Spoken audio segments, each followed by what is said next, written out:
Hello friends, यदि आप SC/ST की ज़मीन परचेज़ कर रहे हैं तो वहाँ पे क्या नियम हैं? देखिए, जैसा कि अलग नियम होते हैं उनका पालन करना होगा। नहीं पालन किया तो रजिस्ट्री कैंसिल होगी और राज्य सरकार को ज़मीन नियत हो जाती है, जैसा कि सेक्शन 104 और 105 स्पष्ट प्रोविज़न करते हैं।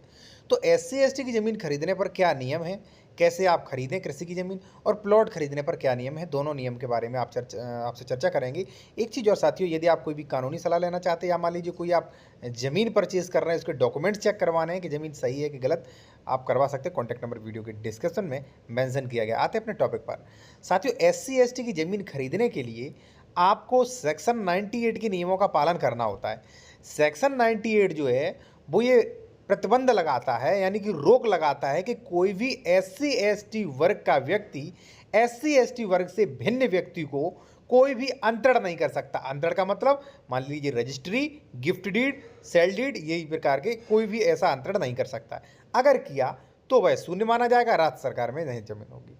लेकिन 98 सबसेक्शन 1 और 2 ये प्रोविजन करते हैं कि अगर मान लीजिए SC/ST वर्ग का व्यक्ति गंभीर मान लीजिए बीमार है या मान लीजिए दूसरे राज्य में रहने लगा है, ठीक है, तो ऐसी कंडीशन में वो कलेक्टर की परमिशन लेके, लिखित परमिशन लेके, बाकायदा केस होता है, लिखित परमिशन लेके वो जमीन जो है, जब परमिशन दे देगा कलेक्टर, तब वो जमीन किसी को भी रजिस्ट्री कर सकता है।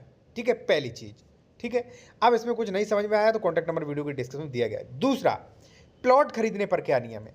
साथियों, प्लॉट खरीदने पर यही नियम है। मैं आपको एक चीज बता दूं, प्रॉपर्टी डीलर आपको बेवकूफ बनाएंगे कि नहीं ये नियम नहीं है, नियम चेंज होगा, ये प्लॉट पे कहाँ नियम लागू होता है, ये तो आवासीय है, इसमें रजिस्ट्री में आवासीय लिख देंगे, रजिस्ट्री हो जाएगी। गलत, रजिस्ट्री कैंसिल हो जाएगी। कई मेरे पास फोन आ रहा है, कई आपको, मैं आपको विद प्रूफ दे सकता हूँ। ठीक है, बहकावे में मत आइए प्रॉपर्टी डीलर के, ना किसी एडवोकेट के। सेक्शन 98 कहीं प्लॉट का मेंशन नहीं करता है। ठीक है साथियों, यानी कि अगर मान लीजिए कोई प्लॉट खरीद रहे हो, वहां पे लिखा है आवासीय प्लॉट, SC/ST का है, नहीं खरीद सकते, कैंसिल हो जाएगी रजिस्ट्री। आप आवासीय का स्टाम्प पे कर रहे हैं, नहीं खरीद सकते, रजिस्ट्री कैंसिल हो जाएगी 100%। ठीक है, मुझसे आप कोर्ट का आदेश ले सकते हैं, घर भी नहीं खरीद सकते, ना मकान, ना दुकान, ना प्लॉट, नहीं खरीद सकते, ना आबादी का स्टाम्प पे करके, ना आबादी जो है उसमें आबादी लिख के।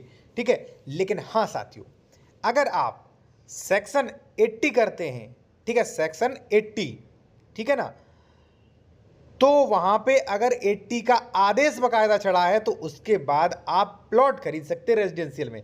ध्यान रहे, आवासीय प्लॉट तभी जब सेक्शन 80 सबसेक्शन 2 का आदेश हो जाए, वरना नहीं, रजिस्ट्री कैंसिल हो जाएगी 100%। और कानूनी सलाह के लिए वीडियो की डिस्क्रिप्शन